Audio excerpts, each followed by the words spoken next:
Recording by Free Records Recording Studio, लड़कनहा बाजार। अब भाग्य छोड़ी दुकान पर, अब भाग्य छोड़ी दुकान पर। हे गे चॉकलेट फेंकबो सामान पर, चॉकलेट फेंकबो सामान पर। अभी है के छौरी दुकान पर, अभी है के छौरी दुकान पर।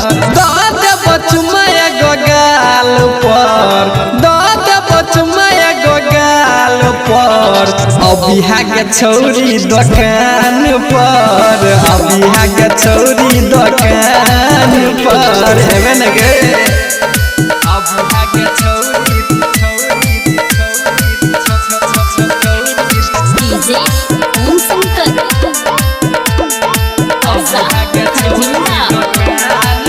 हाँ नहीं हम लेबो 1 रुपया दे देबो तोरा फ्री में। चुपके से बोली है देबो हाथ में, रखली है अपना जेबी में।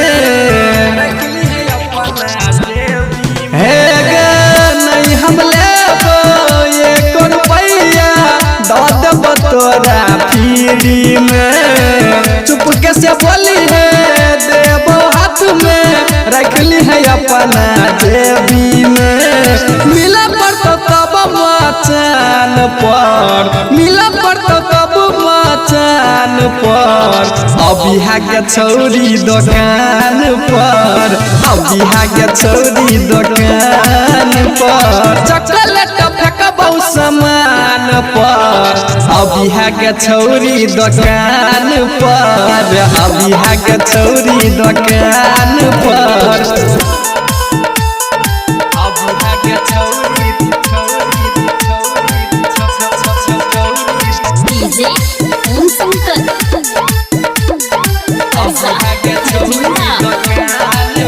हाँ लाल फरंगा कान के बाली सब कुछ हम ही देवोगे। बदला में माता हफ्ता दिन पर एक बार छौरी लेबोगे, एक बार छौरी लेबोगे। हाँ लाल फरंगा कान में बाली सब कुछ हम ही देवोगे।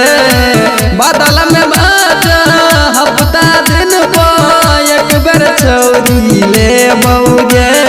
मिले तो कृष्ण तोरा बाट पर, मिले तो राजेश तोरा बाट पर। अभी है के छौरी दुकान पर, अभी है के छौरी दुकान पर। चॉकलेट फेंकबो सामान पर, अभी है के छौरी दुकान पर, अभी है के छौरी दुकान पर।